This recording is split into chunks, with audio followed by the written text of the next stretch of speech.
today we will see some of the types of forces. Okay, in that one, first one is concurrent force and second one is equilibrium force. Okay, already we studied the types of vector. In that types of vector, we have noted that the concurrent vector. The meaning of concurrent is nothing but all the vector which are initially located at same point. Okay, that is देखिए यहाँ पे concurrent vector तो यहाँ पे क्या हो रहा था बोलते हैं यहाँ पे एक इनिशियल पॉइंट है यहाँ पे एक जो पॉइंट के अंदर यहाँ पे क्या होता है सभी जो वेक्टर ये जो पॉइंट से ही यहाँ पे क्या कर देते हैं यहाँ पे लाइंस कर देते हैं मींस सभी वेक्टर ये जो पॉइंट से ही रिप्रेजेंटेशन कर देते हैं यहाँ पे this is nothing but head of the vector this is the initial point of the vector तो initial point is nothing but यहाँ पे ओ वेक्टर बोल के लेंगे ओ पॉइंट को लेंगे तो ओ वेक्टर के पास यहाँ पे कितने वेक्टर्स रिप्रेजेंटेशन कर रहे हैं हम यहाँ पे 1 2 3 4 it is a vector, this is b vector, this one c vector and this one d vector. All a, b, c and d vector are nothing but four concurrent vectors which having the same initial point. Okay, ये जो point यहाँ पे क्या हो रहा है सभी का जो यहाँ पे initial point और tail यहाँ पे क्या हो रहा है यहाँ पे same point है उसको हम यहाँ पे क्या बोलेंगे concurrent vector बोल के बोले थे। उसी तरह यहाँ पे concurrent forces are nothing but यहाँ पे एक जो पॉइंट है समझो यहाँ पे एक ही पॉइंट रहेगा वो जो पॉइंट से हम यहाँ पे क्या करेंगे नंबर ऑफ फोर्सेस हम यहाँ पे रिप्रेजेंटेशन करेंगे वो जो पॉइंट में क्या बोलेंगे हम यहाँ पे कॉन्करेंट फोर्सेस बोल के बोलेंगे। देखिए यहाँ पे definition the number of forces acting at the same point of an object is called concurrent force. जो यहाँ पे पॉइंट यहाँ पे क्या है ऑब्जेक्ट का पॉइंट एक ही पॉइंट है वो जो ऑब्जेक्ट से हम यहाँ पे क्या करेंगे नंबर ऑफ फोर्सेस वहाँ पे ड्रा करेंगे रिप्रेजेंटेशन करेंगे वो जो पॉइंट क्या बोलेंगे हम यहाँ पे कॉन्करेंट फोर्सेस बोल के बोलेंगे वो जो पॉइंट के ऊपर से यहाँ पे सभी फोर्सेस यहाँ पे क्या करें ड्रॉ कर रहे हैं वो जो पॉइंट को ही हम यहाँ पे क्या बोलते हैं कॉन्करेंट फोर्सेस का पॉइंट बोल के बोलेंगे। Okay, then next is nothing but equilibrium force. ये जो इक्विलिब्रियम फोर्स यहाँ पे कैसे रहेगा बोलते हैं यहाँ पे कॉन्करेंट फोर्स रहेगा तो कॉन्करेंट फोर्स रहा तो उसके अंदर हम यहाँ पे क्या करेंगे ड्रॉ कर रहे हैं more than one number of forces यहाँ पे उसके अंदर यहाँ पे रिप्रोड्यूस कर रहे हैं हम यहाँ पे तो इक्विलिब्रियम फोर्स कैसा रहेगा बोलते हैं कॉन्करेंट फोर्स रहेगा तो इसके अंदर यहाँ पे क्या करेंगे हम यहाँ पे जो नेट फोर्स बिटवीन दो फोर्सेस के बीच में जो यहाँ पे नेट फोर्सेस हो रहा वो जो नेट फोर्स का यहाँ पे रिजल्टेंट कैसा होता है यहाँ पे इक्वली जीरो होता। ओके, समझो एक सेंटर पॉइंट है वो पॉइंट हम यहाँ पे क्या करेंगे द फोर्स हम यहाँ पे F1 फोर्स रिप्रेजेंटेशन करो वो सेंटर पॉइंट उसी तरह यहाँ पे और एक जो फोर्स F2 फोर्स रिप्रेजेंटेशन करो ये फोर्स यहाँ पे कैसे है यहाँ पे वेक्टर क्वांटिटी है तो वेक्टर क्वांटिटी रहा तो उसका जो यहाँ पे क्या रहेगा मैग्नीट्यूड भी रहेगा एंड डायरेक्शन भी रहेगा। ये दोनों फोर्स F1 एंड F2 का जो सेंटर पॉइंट यहाँ पे कौन सा है यहाँ पे वो पॉइंट है वो पॉइंट से हम यहाँ पे क्या करेंगे along x axis F1 force representation करो उसी तरह यहाँ पे ओ पॉइंट से अराउंड माइनस एक्स एक्सिस के अंदर यहाँ पे क्या करो F2 फोर्स रिप्रेजेंटेशन करो। ओके, जो दोनों फोर्स का मैग्नीट्यूड यहाँ पे क्या है सेम ही है बट इसका जो रिजल्टेंट यहाँ पे कैसा रहेगा इक्वल टू जीरो रहेगा। दोनों का जो डायरेक्शन कैसे अपोजिट डायरेक्शन रहने की वजह से दोनों का रिजल्टेंट यहाँ पे क्या पे जीरो हो रहा वो जो फोर्स को हम यहाँ पे क्या बोलेंगे इक्विलिब्रियम फोर्सेस। देखिए यहाँ पे इक्विलिब्रियम फोर्सेस बोलते हैं यहाँ पे कैसा हो रहा that is F1 plus F2 which is equal to zero इन दोनों का जो नेट रिजल्टेंट क्या रहेगा जीरो रहेगा और यहाँ पे F1 equal to minus of F2।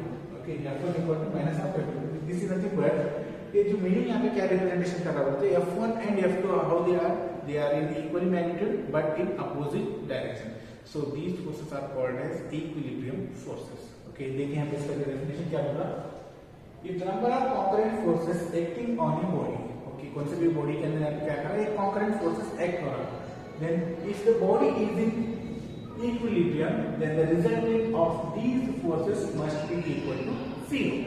okay, इसी तरह से concurrent forces तो concurrent forces हम यहाँ पे only draw टू रिप्रेजेंटेशन करेंगे 2 भी हो सकता मोर देन यहाँ पे 3 हो सकता 5 हो सकता up to n number of forces भी हो सकता सभी फोर्सेस रहा बोले तो कॉन्करेंट फोर्सेस रहा बोले तो वहां पे क्या रहना चाहिए उन दोनों का रिजल्टेंट कैसा रहना चाहिए यहाँ पे जीरो रहना चाहिए। ऐसे जो फोर्स को क्या बोलेंगे हम यहाँ पे इक्विलिब्रियम फोर्स बोल बोलेंगे।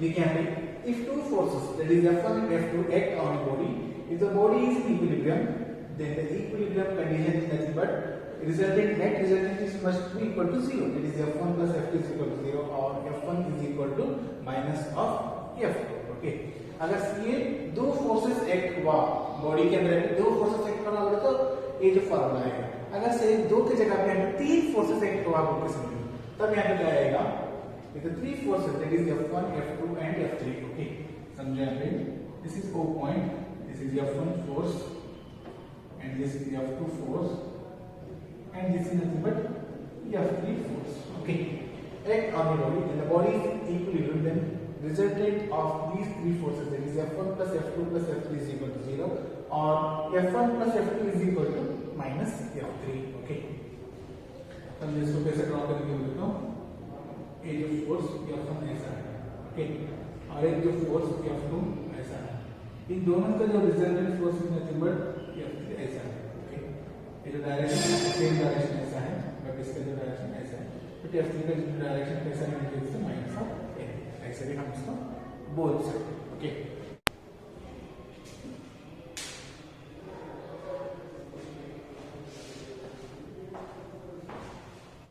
इन मोशन इन द प्लेन के अंदर हम यहाँ पे ट्रायंगल ऑफ वेक्टर एडिशन बोल के पढ़े थे. यहाँ पे तो उसका स्टेटमेंट क्या हो रहा था, यहाँ पे if two vectors represented by both magnitude and direction by two sides of the triangle taken in the same order, then the resultant is represented by both magnitude and direction of the same order with opposite direction बोल के था. उसी तरह यहाँ पे triangle of forces के बारे में है यहाँ पे.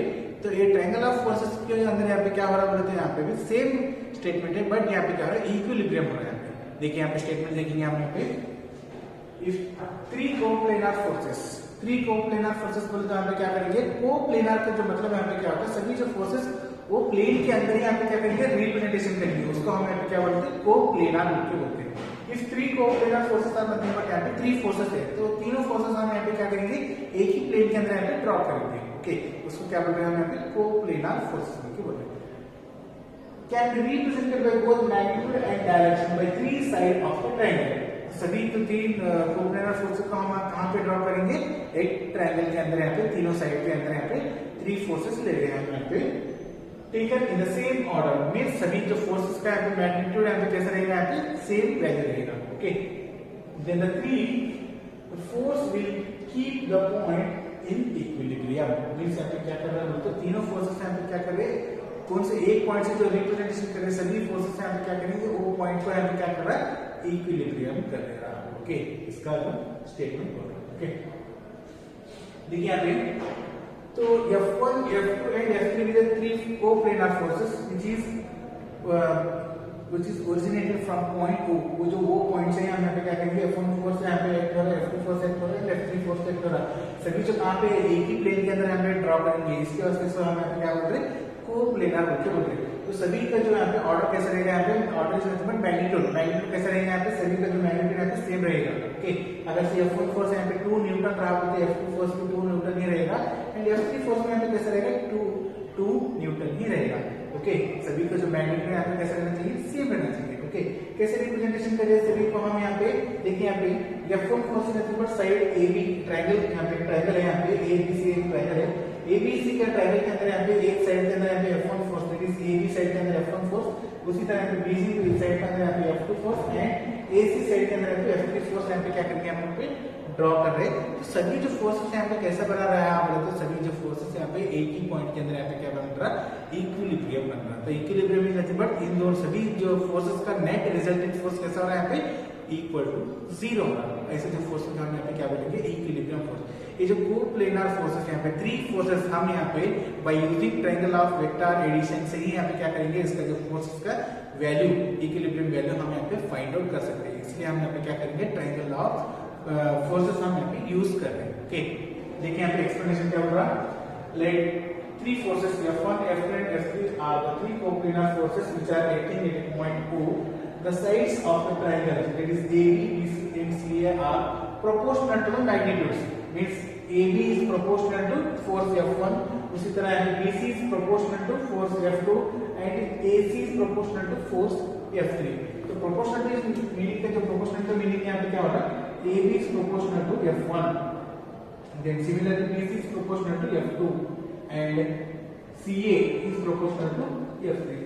ये जो proportional का meaning यहाँ पे क्या हो रहा है, this symbol is representation the proportionality constant, sorry, proportionality symbol. Okay, respectively of a triangle ABC, then the force of these triangles are acting at a point O. That is how they are in equilibrium. Therefore F1 is directly proportional to AB and F2 is directly proportional to BC and F3 is directly proportional to CA. Then ये जो proportionality निकालना है इसका हम क्या कहते हैं F1 is equal to 1 into AB. Okay, this is nothing but अभी समझे यहाँ पे इसको हम यहाँ पे F1 is directly proportional to AB. This is nothing but F1 is equal to 1 into AB. Okay, then we have to write the F1 by AB. Similarly, this is BC. F2 is directly proportional to BC. This is nothing but F2 is equal to 1 into BC. This is F2 by BC. यहाँ पे multiply है, यहाँ पे RHS quantity के अंदर यहाँ पे आया तो डिवाइड होता है. Therefore F1 by AB is equal to F2 by BC and F3 by CA. Okay.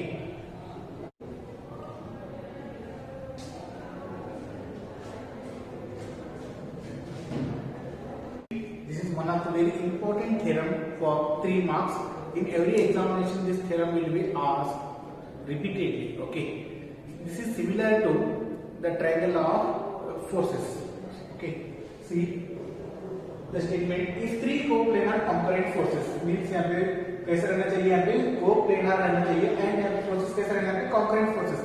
तो concurrent forces को यहाँ पे सभी जो forces यहाँ पे कहाँ जा रहा है, एक ही पॉइंट से यहाँ पे क्या हो रहा है उसको इनिशिएट करेंगे, मींस रिप्रेजेंटेशन करेंगे. Okay, keep it is in equilibrium. सभी जो फोर्सेस कैसा रहना चाहिए, इक्विलिब्रियम कंडीशन में रहना चाहिए. Then each force is directly proportional to each force. यहाँ पे सभी फोर्सेस यहाँ पे कैसा रहना चाहिए, प्रोपोर्शनल है. इसका एक का प्रोपोर्शन और एक का directly proportional to sine of the angle between the other two forces. Okay, sine of the angle between nothing but यहाँ पे देखिए, यहाँ पे F1 force, F2 force and F3 force. सभी जो फोर्सेस यहाँ पे कैसा है तो एक ही पॉइंट के अंदर यहाँ पे लोकेट कर रहा है. तो एक ही पॉइंट के अंदर लोकेट कर रहा है. यहाँ पे सभी जो फोर्स कैसा फोर्सेस है, कॉन्करेंट फोर्सेस है. एंड सभी जो फोर्सेस कैसा है, यहाँ पे इक्विलिब्रियम फोर्स भी है, कॉन्करेंट है as well as equilibrium forces. Okay, अब यहाँ पे sine of the angle but यहाँ पे क्या कर रहा है, ये F1 फोर्स यहाँ पे जो रिप्रेजेंटेशन कर रहे हैं बिटवीन F1 एंड F2, इन दोनों के बीच में यहाँ पे एंगल फॉर्मेशन कर रहा है. That angle is nothing but हम उसको क्या बोलेंगे, गामा बोल के बोलेंगे. उसी तरह between F2 and F3 between यहाँ पे क्या हो रहा है, एक एंगल फॉर्मेशन कर रहा है. That angle is nothing but alpha. And between F1 force and F3 force के अंदर यहाँ पे एक एंगल फॉर्मेशन हो रहा है. दोनों फोर्सेस यहाँ पे अपने अपने डायरेक्शन के अंदर जा रहे हैं. तो डायरेक्शन के अंदर जा रहे हैं तो उन दोनों के बीच में यहाँ पे एंगल फॉर्मेशन हो रहा है. That angle is nothing but beta formation. Okay, तो angle is nothing but beta हो गया. देखिए यहाँ पे explanation. F1, F2 and F3 are nothing but coplanar concurrent force which are acting at a point O. O point से हम यहाँ पे क्या करेंगे, सभी जो फोर्सेस को यहाँ पे रिप्रेजेंटेशन करेंगे. Then alpha, beta, gamma are nothing but angle. Okay, these are the angle opposite to F1, F2 and F3. Okay, for F1 के वास्ते यहाँ पे opposite angle है कौन सा है, alpha. Similarly for F2 के वास्ते opposite angle is beta. For F3 के वास्ते opposite angle is nothing but gamma. If the three forces acting at O are in equilibrium, सभी जो फोर्सेस यहाँ पे एक्ट हो रहा है, सभी जो फोर्सेस यहाँ पे इक्विलिब्रियम हो रहा है, एट ए पॉइंट O के अंदर यहाँ पे इक्विलिब्रियम हो रहा है. देन तो ऑल द फोर्सेस कैसा है, यहाँ पे directly proportional to sine of the angle. Then directly proportional force, it is force F1 is directly proportional to sin alpha. F1, this F1 force is opposite angle, इसका opposite angle कौन सा है यहाँ पे, F1 फोर्स के वास्ते opposite angle is nothing but alpha है. Therefore यहाँ पे F1 is directly proportional to sin alpha. F2 के वास्ते यहाँ पे डायरेक्टली opposite angle यहाँ पे कौन सा, beta. That is F2 is directly proportional to sin of angle is equal to sin beta. And F3 के वास्ते यहाँ पे कौन सा है, यहाँ पे opposite angle is equal to gamma. That is F3 is directly proportional to sin gamma. Therefore we can write it as F1 by sin alpha is equal to F2 by sin beta is equal to F3 by sin gamma. This completes your Leibniz theorem. ये जो theorem है very important है. Okay, I hope आप लोगों को आज का जो क्लास के बारे में आप लोगों को अंडरस्टैंडिंग हुआ और मैं यहाँ पे एक्सपेक्ट कर रहा हूँ. Okay, thank you very much.